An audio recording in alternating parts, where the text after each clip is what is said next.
Picture this for a moment. You're standing in a vast, pitch-black hall with no doors, no windows, no echo, nothing. And yet, deep down, you're sure you are not alone. So you call out. You wave a light. You wait for the smallest answer, one flicker, one whisper, one sign that somewhere out there, another mind is listening. At first, the waiting feels hopeful. But then the minutes become years, and the years become decades, until a terrifying thought settles in, not like a theory, but like a weight in your chest. Maybe the silence isn't temporary. Maybe it isn't bad luck. Maybe it's a rule. For more than 60 years, humanity has done something astonishing. We have aimed our curiosity into the universe like a signal flare. We built radio telescopes that can hear the faintest murmurs. We launched probes into the dark.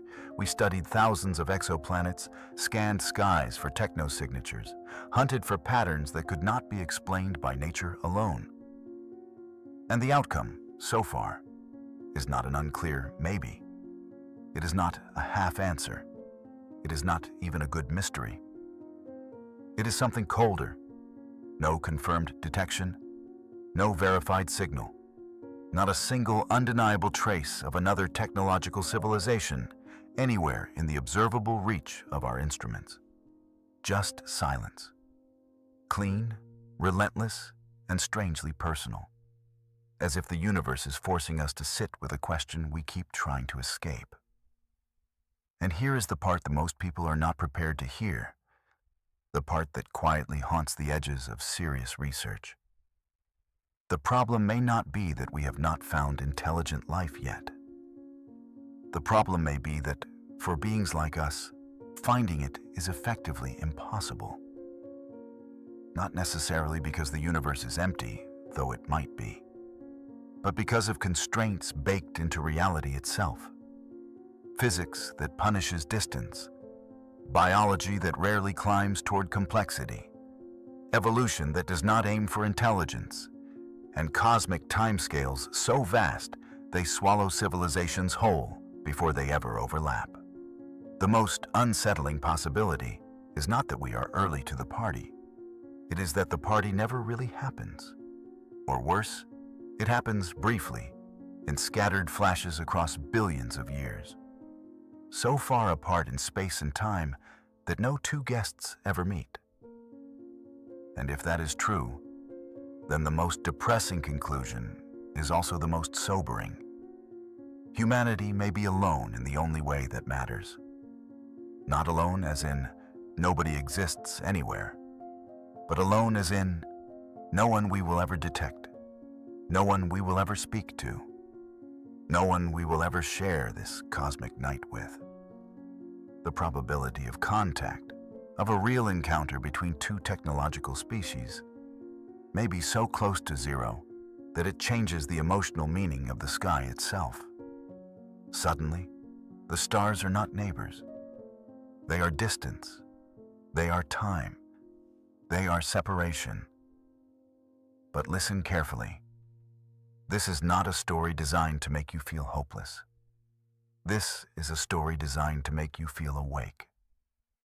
Because if the silence is real, and if the reasons behind it are as brutal as they appear, then we are not just asking a scientific question. We are being handed an existential one. What does it mean to live in a universe that does not answer back? What does it mean for our future, our choices, our responsibilities, and the fragile window of time we occupy right now?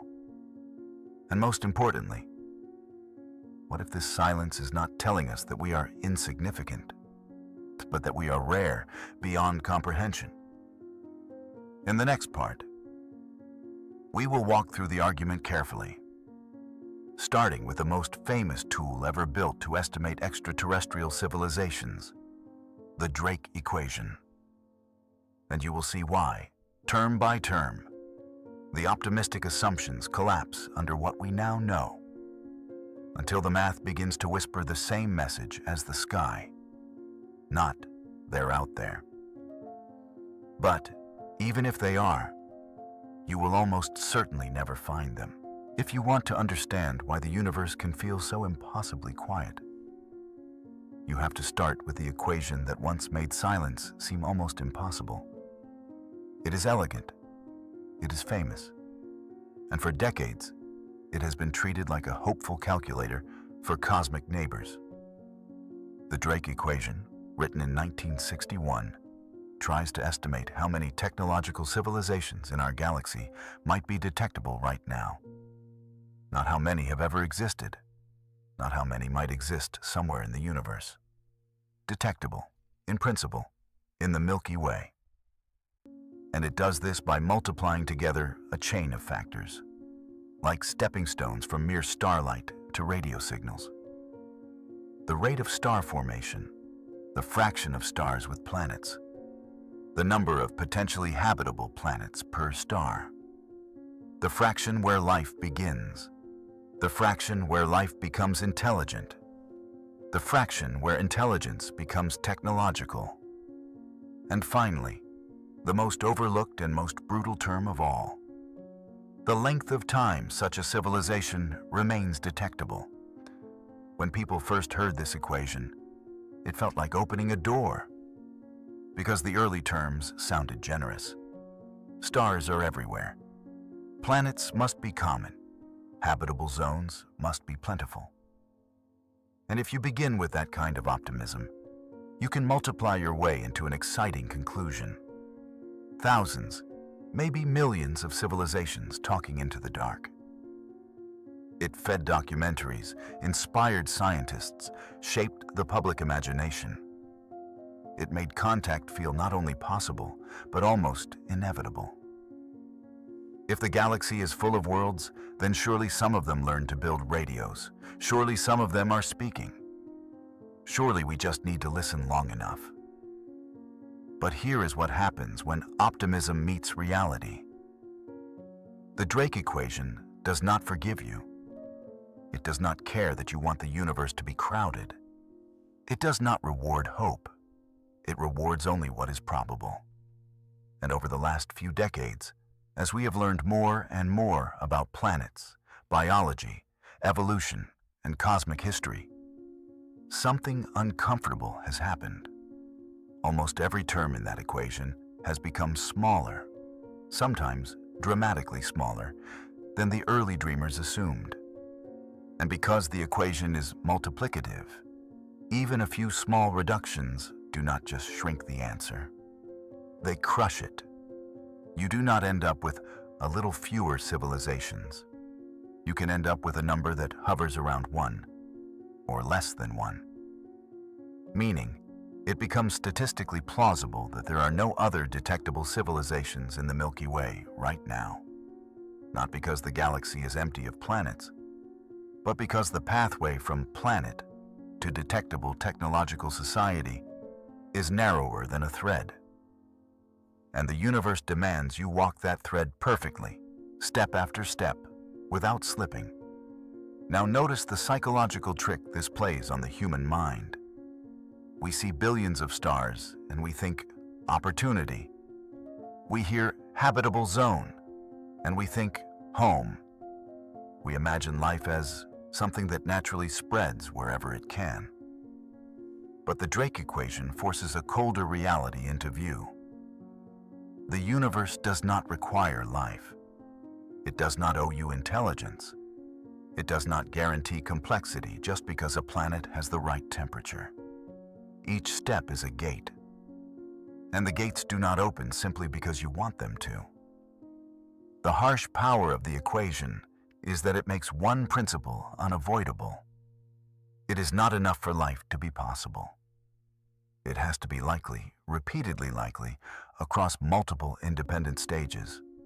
And if any one stage is rare, if life itself is rare, or complex life is rare, or intelligence is rare, or technological radio-making civilizations are rare, or detectable lifetimes are short, then the final number plummets towards silence. That is what people often miss. They debate whether planets are common, as if that settles the question.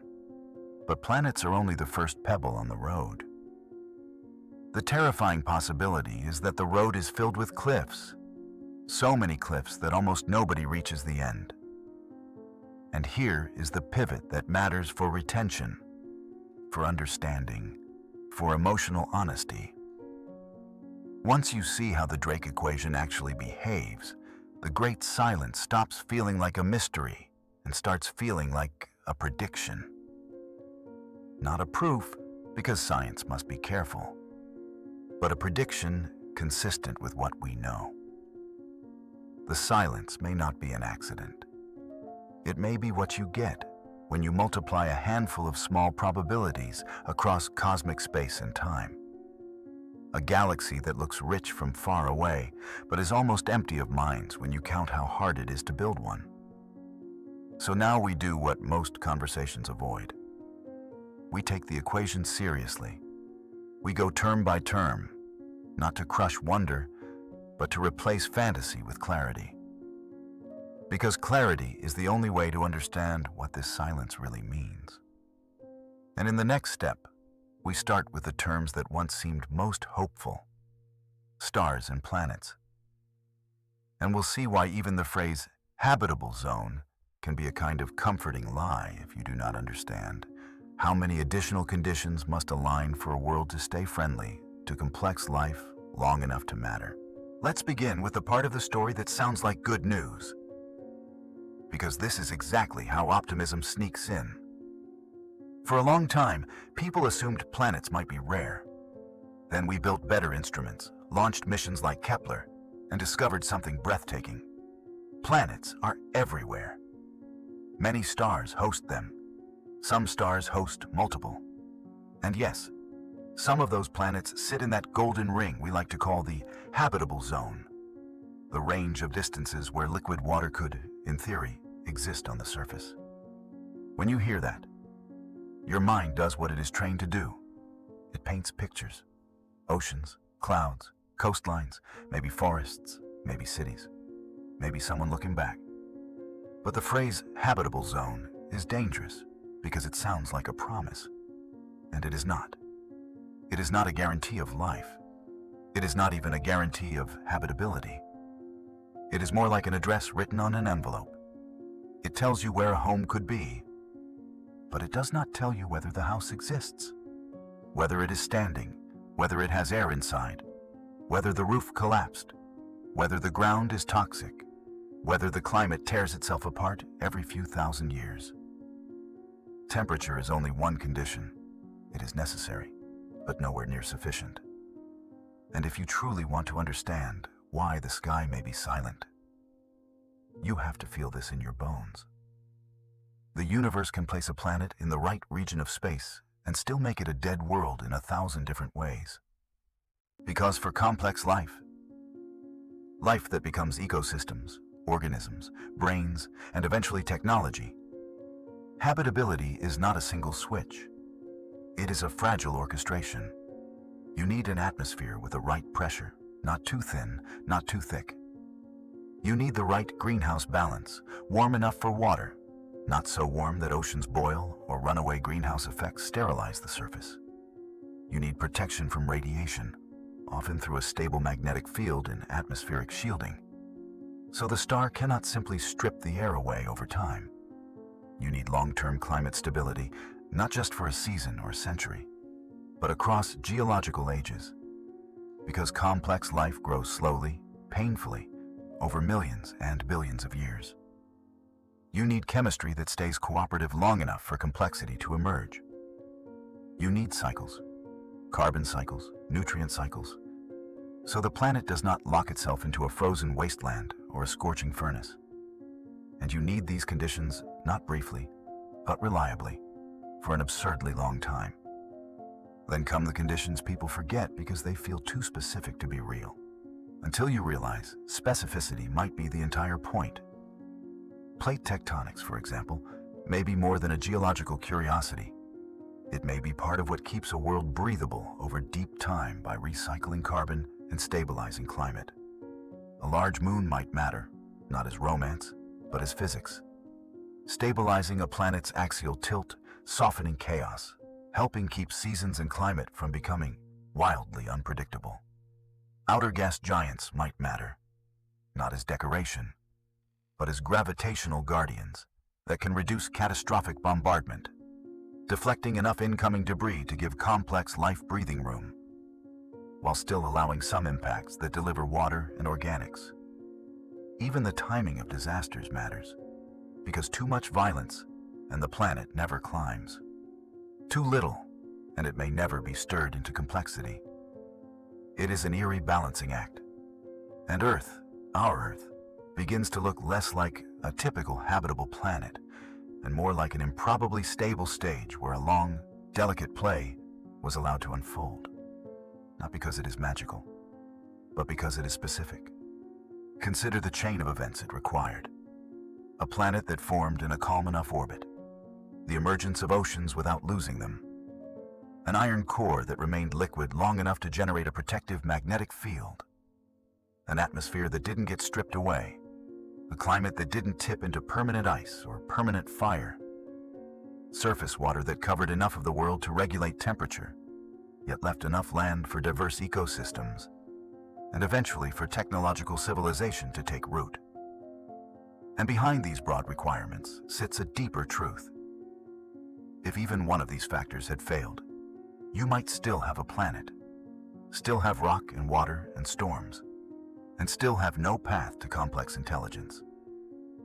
This is where the rare Earth idea punches you in the chest, because it is not claiming that life is impossible elsewhere. It is claiming something subtler and, in a way, more haunting. Microbial life might be common, simple chemistry finding simple footholds. But complex life could be the exception, and technological intelligence could be a near miracle. The galaxy may be full of worlds that are almost, worlds that flirted with habitability, worlds where the conditions were close but not stable, worlds where life began and stalled, or never began at all, worlds that, from far away, look like candidates, but up close are sterile for reasons that are not dramatic, not cinematic, just quietly fatal.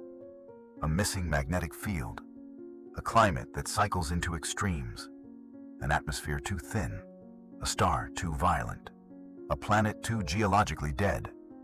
The universe does not need to block the door with a dragon. It can lock it with a small key you never noticed. And when you absorb this, the Drake equation starts tightening. Because the term that sounds so generous, planets in the habitable zone, shrinks into something more realistic. Planets that remain stable and complex life-friendly for billions of years. And that number may be smaller by orders of magnitude, maybe by millions, maybe by more. The optimistic narrative says, there are billions of habitable worlds. The colder narrative says, there are billions of addresses, and almost none of them are homes. But even if we grant the optimist's best-case scenario, let's say the galaxy still contains millions of worlds that truly are stable, protective, richly habitable. Then the next question arrives like a trap door opening beneath your feet. Does life actually start? Because a perfect planet is still just a stage, and a stage without actors stays silent forever. Here is where the story stops being merely astronomical and becomes intimate, almost unsettling. Because at this point, we are no longer talking about distant planets. We are talking about a mystery that lives inside your own cells. Every breath you take, every thought you form, every heartbeat in your chest depends on an event we still cannot explain. Life began. Not life evolved once it existed. That part we can model, observe, and study.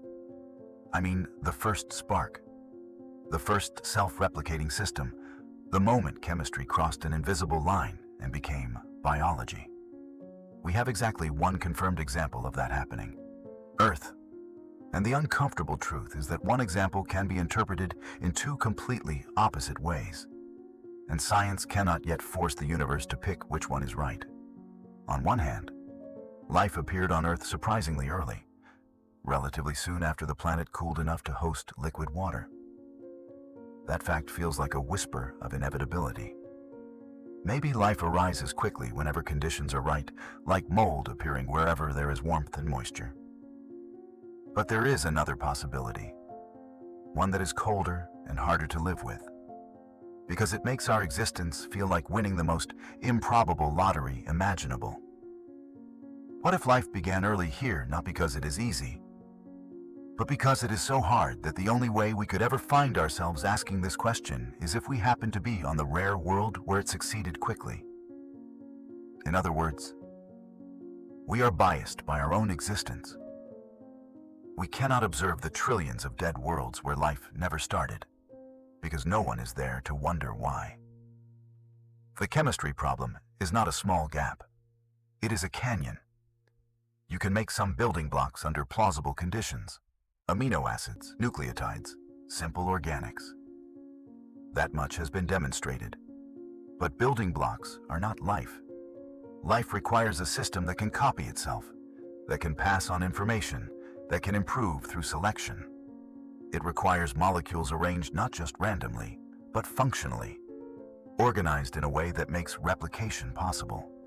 Many researchers focus on RNA-like molecules as plausible early candidates because they can, in principle, store information and catalyze reactions. But here is the difficulty that makes your stomach tighten if you take it seriously. Functional sequences are rare in the space of all possible sequences. Randomly assembling even a short, meaningfully self-replicating molecule by chance is not like rolling a die until you get a 6. It is more like trying to type a coherent paragraph by smashing your hands on a keyboard in the dark. It might happen, given enough attempts, but enough attempts can become a number so large that for most planets, the universe simply runs out of time. And this is the heart of what people call the Great Filter. The Great Filter is not one single obstacle. It is the idea that somewhere along the chain, from a potentially habitable planet to a civilization capable of building technology, there is at least one step that is so improbable that it almost never happens. That one step would explain the silence. It would explain why the galaxy does not seem crowded with signals. And the terrifying part is that we do not know where this filter is. It could be behind us, meaning we already passed the hardest gate. Or it could be ahead of us, meaning the hardest gate is still waiting. If the filter is behind us, then the origin of life might be the gate. Most worlds, even very good worlds, might stay sterile forever. They have oceans and chemistry and storms and sunlight, and still nothing ever crosses the line into self-replication. In that case, the universe may be filled with beautiful, empty stages. And Earth might be a freak exception, not because it is special in a mystical sense, but because it happened to be the one place where a staggeringly unlikely chemical event occurred. If that is true, then intelligent life is not merely rare, it is almost absent. The galaxy could contain millions of habitable planets and still produce only one world with life, or only a handful. And then the number of worlds with technological intelligence could easily be one: us. But suppose we push optimism even further. Suppose life is common. Suppose it arises on many worlds once conditions are decent. Even then, we face another brutal fact. On Earth, life stayed simple for most of its history. For more than 3 billion years, our planet was dominated by single-celled organisms. Life did not rush toward complexity like a river rushing downhill. It crawled, it lingered, it survived. It filled every niche it could, without becoming anything like animals, plants, or minds. Complexity is not the default. Complexity is the exception. And if you listen carefully, that changes the emotional meaning of our own existence. We are not the inevitable result of life. We are the improbable result of an improbable result. Then comes a transition that may be so rare it deserves its own place in the Great Filter. The emergence of complex cells, cells with nuclei and specialized internal structures, powered by mitochondria. In the history of Earth, this appears to have happened only once, through a strange merger. One microbe taking up residence inside another, not as prey, but as a permanent partner. That partnership unlocked a new level of energy availability inside the cell. And energy is everything when you want complexity. Without abundant, usable energy, organisms cannot afford large genomes, intricate machinery, elaborate signaling, and all the expensive features that make multicellular life possible. In other words, you can have life and still never get beyond microbial simplicity, because the energy budget never allows it. A planet can be alive and yet remain, for its entire history, an ocean of bacteria-like organisms with no animals, no forests, no brains, no technology, nothing we would recognize as advanced, even if it is wildly successful in its own way. And even if a world does cross into complex multicellular life, intelligence remains an open question. We like to imagine intelligence as evolution's grand prize, as the natural endpoint of life getting better and better. But evolution does not have an endpoint. It does not aim. It does not care about minds. It cares only about what survives and reproduces. And very often the best strategy is not a large brain, but a simple body that reproduces quickly and endures almost anything.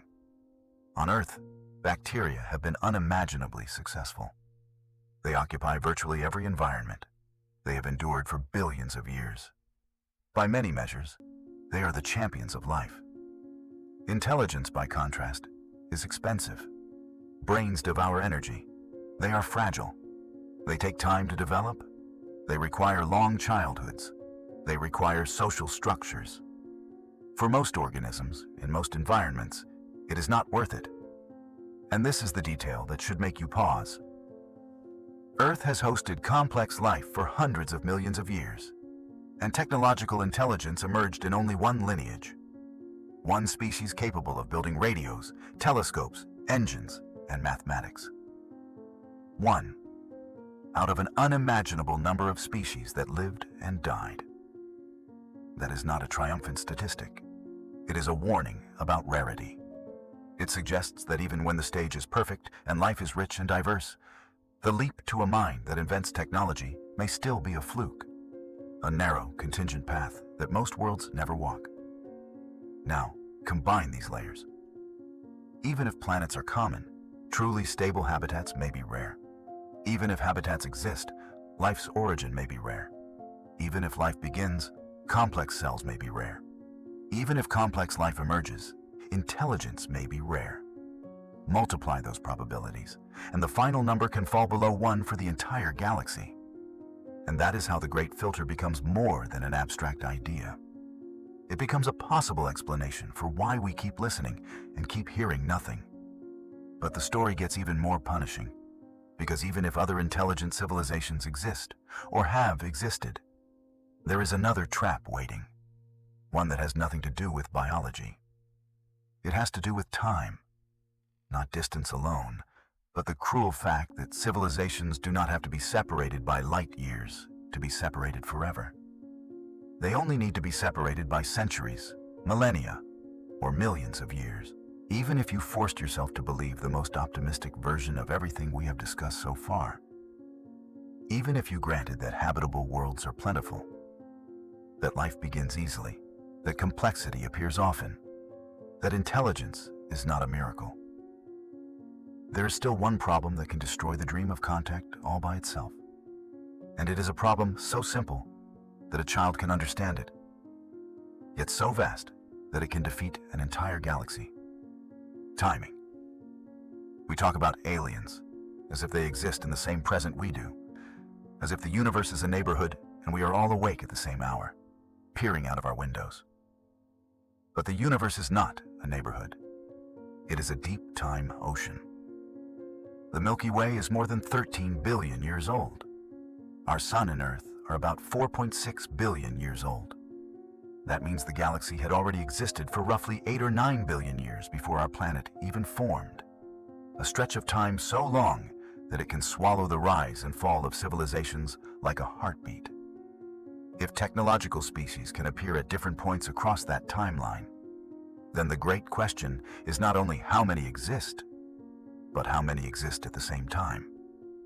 And more specifically, How many exist at the same time and close enough to detect each other? This is where the Drake equation's final term becomes the quiet killer. The length of time a civilization is detectable. You can have life. You can have intelligence. You can even have technology. But if the phase in which you are visible to the cosmos is short, then you become almost impossible to catch. Like a brief flash of a lighthouse in a storm, sweeping across a dark sea. The universe can contain many flashes, scattered across billions of years, and still feel like permanent night to any one observer. Think about our own situation. Humans have existed for hundreds of thousands of years. We have built cities for several thousand, but we have been producing radio signals strong enough to leak into space for barely a century. 100 years? In cosmic terms, that is nothing. That is not a chapter. That is not even a sentence. It is the first syllable of the first word. And even that syllable is fading, because our technology is changing. We are shifting toward fiber optics, tightly directed beams, dense digital protocols, systems that are efficient, private, and, to the outside universe, increasingly quiet. In other words, the very moment we become technologically advanced, we may also become harder to notice. Now translate that into a simple image. Our radio-loud era, the time when our technological presence might be detectable at a distance, may last only a few centuries, perhaps less. Even if it lasts 1,000 years, that is still microscopic compared to the age of the galaxy. And detection is not like lighting a bonfire that everyone can see. Signals move at the speed of light and spread out as they travel. The bubble of space that has received our earliest radio leakage is only about 100 light years in radius. That sounds large until you realize what it is inside the Milky Way. A tiny speck, a bubble so small that compared to the galaxy, it is almost nothing. So here's the trap. For another civilization to detect us, it must satisfy an almost cruel set of coincidences. It must exist at the same time we are loud. It must be close enough to be reached by our signals. It must be listening at the right frequencies, with the right sensitivity, in the right direction, at the right moment. And it must interpret what it hears as artificial rather than noise. If any one of these conditions fails, the universe remains silent. Not because no one exists, but because no one intersects. And the same applies in reverse. Even if there is a civilization 1,000 light years away, we can only detect it if it was broadcasting during the brief window when its signals are reaching us now. That broadcast could have happened 1,000 years ago for them, and they might already be gone, extinct, silent, transformed, before their own voice reaches our instruments. We could be receiving ghosts, or nothing at all. The universe does not synchronize civilizations. It scatters them across time like sparks thrown into the wind. This is what makes the silence feel so merciless. People imagine that if intelligent life is common, we should see it everywhere. But common is not enough. It must be common and long-lived and detectable and overlapping. If civilizations rise and fall on timescales of thousands of years, then the galaxy could have hosted countless intelligent species across its history, ships passing in the cosmic night, without any two ever meeting, without any signal ever arriving during the brief moment a listener was present and attentive. And that means something even more unsettling. The sky can be full, in one sense, and still be empty in the only sense that matters to us. The past could be crowded with civilizations that came and went. The future could be crowded with civilizations that have not yet arisen. But our present, our narrow slice of time, could be lonely beyond measure. So when people say, "We have not looked long enough," what they often miss is that the problem is not only how long we look. The problem is whether anyone else is looking during the same thin sliver of time, with the same kind of technology, in the same kind of detectable phase. It is not just a needle in a haystack. It is a needle that may appear for a moment, disappear, and only exist once every million years, while you are searching the haystack for a few minutes. Now, if you let this sink in, a profound shift happens. The question, "Where is everyone?" transforms. It becomes, even if there were many, would we ever share the same moment? And if the answer is no, then the silence is not surprising. It is inevitable. But this is still only part of the wall, because even if we imagine civilizations that do overlap in time, and even if we imagine they are close enough, there are other constraints that make detection brutally unlikely. The energy costs of broadcasting, the vastness of the search space, the possibility that advanced civilizations do not use detectable signals, or that they self-destruct, or that they pass beyond technology we can recognize at all. At this point, it is tempting to say, all right, maybe timing is hard, maybe life is rare, maybe intelligence is fragile. But surely if anyone is out there, someone, somewhere would leave a trace. That is the human instinct speaking.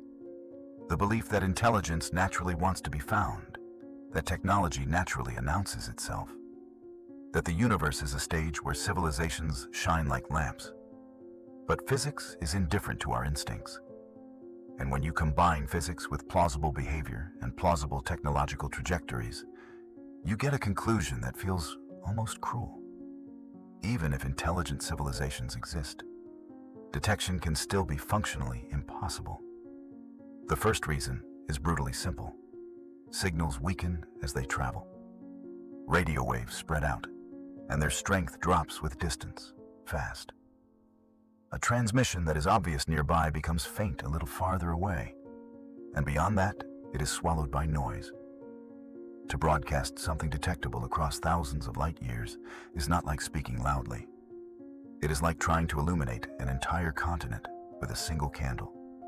The energy requirements explode, especially if you do not know where the listener is. If you want to be heard by unknown receivers in unknown directions, you must either aim a powerful beam and hope someone is in the line of fire, or you must broadcast in many directions, continuously, burning an enormous fraction of your civilization's energy budget just to shout into emptiness. That is not a romantic adventure. That is an expensive gamble with almost no guaranteed reward. And then comes the cold, behavioral question. Why would a civilization do that? The return on investment is terrible. Even if your signal reaches someone 1,000 light years away, it arrives 1,000 years later. If they respond instantly, their reply arrives another 1,000 years after that. 2,000 years round trip. That is not a conversation. That is leaving a message for a world that may not exist by the time the reply returns. Civilizations change. Languages drift, values shift, governments rise and fall. The very beings who sent the original message may be gone. So for most rational actors, sustained interstellar broadcasting is not a priority. It is a monumental expense for a payoff that is uncertain and absurdly delayed. This is why the most detectable signals are often imagined as accidental leakage. Radio and television broadcasts, radar, industrial noise. But here is the second reason detection collapses. Accidental leakage does not stay loud for long. Our own civilization is becoming quieter, not because we are hiding, but because we are becoming efficient. Fiber optics keep signals inside cables. Digital compression reduces waste. Encryption and spread spectrum techniques make transmissions resemble random noise. Directed beams send information precisely where it is needed, not everywhere. A mature technological society tends to stop spraying power into space. And that means the loud, leaky phase. The phase SETI is best designed to detect may be a brief adolescence, not a stable adulthood. Now combine that with the sheer size of the search. The sky is enormous. The number of stars is absurd. The space of frequencies is wide. The range of possible signal types is effectively infinite. Even if someone is transmitting, we must look in the right direction, at the right time, at the right frequency, with enough sensitivity, while the signal is actually on. It is not only a needle in a haystack. It is a needle that may be flashing for seconds in a haystack the size of a galaxy, while we are allowed to glance at a handful of straws. And even worse, intelligence might not broadcast in ways we can recognize. This is a quiet but devastating assumption in most popular discussions. The belief that other minds will resemble us enough to use tools we understand, to produce signatures we can categorize, to behave in ways our expectations can anticipate. But intelligence can exist without technology, or with technology that is undetectable to our methods, or with motivations that make contact irrelevant. Consider a simple point. Even on Earth, intelligence does not automatically equal industry. Dolphins and whales show sophisticated cognition and complex social behaviors. Yet their environment prevents certain technological pathways. No fire, no metallurgy, no radio. Not because they are less, but because their world does not allow the same ladder of tools. On other planets, intelligent species could be trapped in oceans, or live in environments where tool-making is limited, or evolve without the physical structures necessary for fine manipulation. They could be brilliant, and still invisible. Then there is the darkest possibility, that technology tends to be brief because it tends to be fatal. Not in a melodramatic way, but in a statistical one. If a civilization reaches a point where it can reshape the planet, split the atom, engineer life, build systems more complex than it can fully control, then it enters a dangerous corridor. Some survive. Many may not. A single global war, a runaway environmental collapse, an engineered pathogen, a misaligned artificial intelligence. Any of these could end the loud technological phase quickly. And if most civilizations fail in that corridor, then the galaxy may indeed have hosted many sparks of intelligence, but they flare and vanish before they can expand, before they can be detected, before they can overlap. The sky becomes silent, not because no one ever existed, but because few endure long enough to matter to anyone else. And finally, there is an even more unsettling possibility, one that does not require extinction at all. It requires advancement. The idea is simple. As a civilization becomes more capable, it may stop producing the kinds of signatures we are searching for. It may compress itself, miniaturize, optimize, move from big, wasteful, noisy technology towards subtler forms, dense computation, low-emission infrastructure, tightly contained energy use. Or it may redirect its attention inward, toward virtual worlds, simulated realities, internal exploration. To an external observer, such a civilization could appear quiet not because it is dead, and not because it is hiding, but because it has moved beyond the phase that leaks into the cosmos. This is sometimes described as a kind of transcendence trajectory. Not a mystical leap, but a technological one. The possibility that the detectable stage is brief, and what follows is either silent efficiency or forms of activity that do not register in the channels we monitor. If that transition happens quickly, on the scale of a few thousand years, then, again, the window of detectability becomes a blink compared to cosmic time. And the universe could be full of advanced intelligence that simply does not look like radio civilizations. In the same way that a modern data center does not look like a campfire to someone searching for smoke. So, notice what has happened. We began with a comforting thought. If they exist, we should see them. But we have now stacked multiple independent reasons why existence does not imply visibility. Energy costs discourage deliberate broadcasting. Leakage is weak and short-lived. The search space is vast. Intelligence may not become technological. Technology may self-terminate, or it may mature into quietness. Each factor alone makes detection harder. Together, they can reduce it to near zero, even in a galaxy that is not empty of life. And this is where the emotional weight shifts. Because the silence is not merely disappointing, it becomes instructive. It becomes a kind of mirror. If we cannot realistically expect contact, if we are effectively alone, then the question changes from, when will we find them, to something far more personal and urgent. What does this imply about us? About our vulnerability? About the dangerous corridor we may be entering right now? About the responsibility of being, perhaps, one of the only minds that can ask these questions at all? In the final part, we bring all of this home, not with despair, but with clarity. We ask what it means, psychologically, morally, existentially, to live under a silent sky. And we confront the possibility that the greatest discovery may not be a signal from the stars, but the realization of what the silence demands from us. There is a strange kind of grief that comes with silence. Not the loud grief of a catastrophe, but the quiet grief of calling out for decades and never hearing a reply. For most of modern history, we were raised on a comforting assumption that out there, somewhere, other minds exist. Older, wiser, more advanced, watching the same stars, carrying their own stories, perhaps even waiting to be found. We built myths around it. Then we built science fiction around it. And finally, we built science around it, because hope has a way of becoming a research program. But after 60 years of listening, the sky has remained stubbornly, almost personally quiet. And if the arguments we have walked through are even partly correct, if the gates are narrow, if the filters are severe, if the detectable window is brief, if distance and time tear civilizations apart, then the silence stops being surprising. It becomes expected. It becomes a message in itself.